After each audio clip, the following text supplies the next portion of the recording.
অর্জুনপুর আমরা সবাই ক্লাবের এবছরের থিম মুখোমুখি।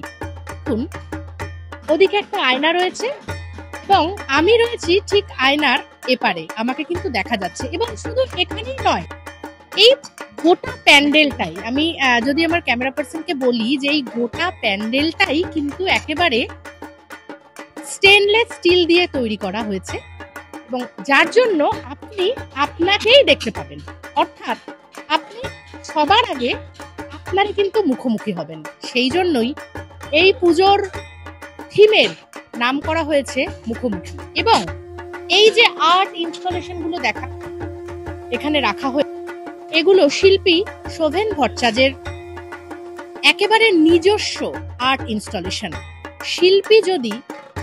শিল্পীর ভাবনা যদি কোনো আর্ট গ্যালারিতে এই ইনস্টলেশন নিয়ে যায়, সেখানে তো কিছু মুষ্টিমেয় মানুষ সেখানে উপস্থিত হতে পারে, কিন্তু এখানে যত মানুষের সমাগম তারা সকলেই আপনারা শিল্পী ইনস্টলেশন কিন্তু দেখতে পাবেন।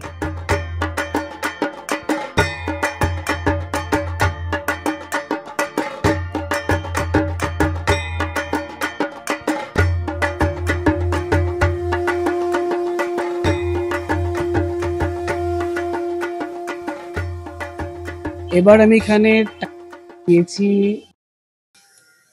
মুখোমুখি মধ্যেই, তো বুঝতে পারছেন যে আমরা এসে একটা মুখ, যেরকম এখন আমি স্ক্রিনে কথা বলছি, যারা আমাকে দেখতে পাচ্ছেন আমরা একজনের মুখোমুখি হয়ে আছি।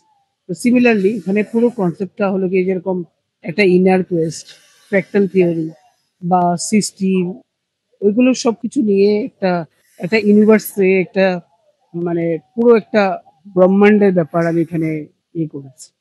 ডেফিনেটলি আমার সবচেয়ে ফেভারিট মিডিয়াম হলো স্টেনলেস স্টিল, যেটা আমি এখানে ইউজ করেছি। আচ্ছা, এখানে সব যে ইউজ হচ্ছে, আপনার পেছনে যেটা দেখতে পাচ্ছি সব স্টেনলেস। মজার জিনিস হলো গিয়ে এই সবগুলো আর্ট হলো গিয়ে আমার নিজস্ব করা আর্ট, এবং এগুলোর কপিরাইট আমার কাছেই হোল্ড করা, আর এগুলো রিয়েল ওয়ার্ক অফ আর্ট। এগুলো এরকম নয় যে খালি আমি প্যান্ডেল জন্য আমি এটাকে মেটেরিয়াল হিসেবে ইউজ করেছি। আমি এই মেটেরিয়াল দিয়ে এইভাবে ইনস্টলেশন আমি লাস্ট বিগত 2 ডিকেড ধরে, যেরকম আমার পিছনে যে পিসটা দেখছেন 4th এডিশন, আর আগে 2 বছর আগে এটা ইন্ডিয়া আর্ট ফেয়ারেও শো করা হয়েছে। এটা আমরা যখনই আসছি দেখতে পাচ্ছি, আমাকেই দেখতে পাচ্ছি, মানে সেইটা মুখোমুখি যেরকম আপনি আপনাকে খুঁজে পাচ্ছেন, যেহেতু আমার স্টেনলেস স্টিল রিফ্লেকটিভ সারফেস, এখানে আপনি আপনাকে ডিফারেন্ট ভাবেই খুঁজে পাচ্ছেন। অ্যাকচুয়ালি জীবনের রাস্তায় আমরাকে নিজেদেরকে অনেকভাবে আমরা নিজেকে খুঁজে পাই এবং খুঁজে পেতে হয়, কারণ আলটিমেটলি আমাদের নিজস্ব এক্সপিরিয়েন্স, নিজের অনুভূতি আর নিজের রাস্তা নিজেই গড়তে হয়।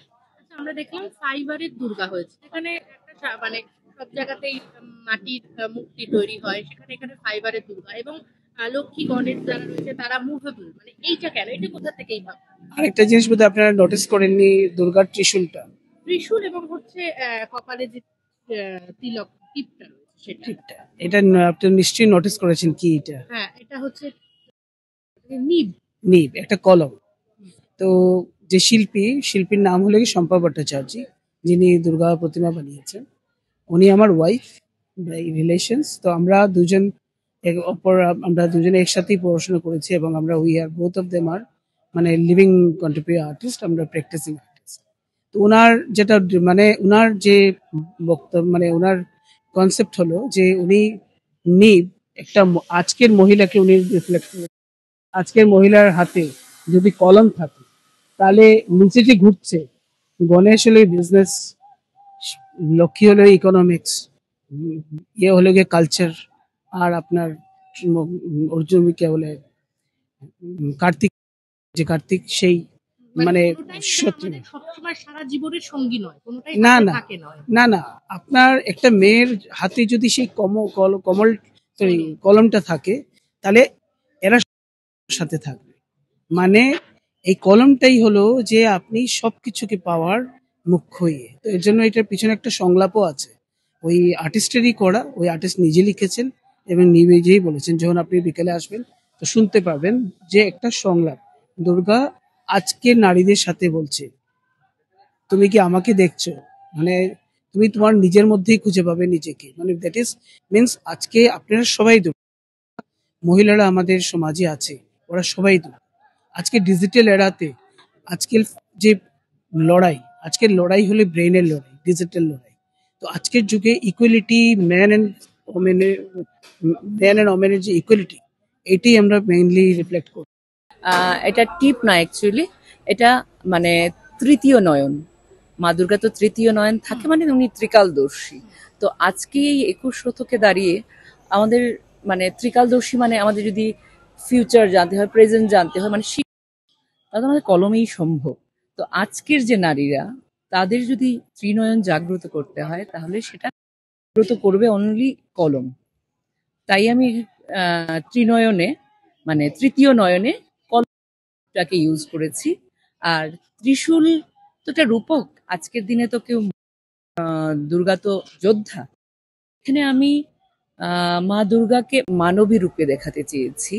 তার জন্য পেছনে 8টা হাত আছে, কিন্তু ওইটা ডার্ক কালারে করা আছে, ফেডেড আছে, মানে দেবী দুর্গার রূপ থেকে সরিয়ে দেবী দুর্গাকে আমি মানবী রূপে দেখাতে চেয়েছি। তো আজকের মানবীদের যদি যুদ্ধ করতেই হয়, তো কলমই হোক তাদের প্রতিবাদের অস্ত্র। তার জন্য ত্রিশূলের ঠিক মধ্যের জায়গাটাতেও আমি নিবের ব্যবহার করেছি, মানে ত্রিশূল আর নিব মিলিয়ে একটা অস্ত্র। যার কাছে শিক্ষা এবং শক্তি থাকবে, সে সর্বকালেই মানে জয়ের অংশীদার হবে। আরো ভালো ভালো খবর দেখতে সাবস্ক্রাইব করুন বাংলা হান্টির ইউটিউব চ্যানেল।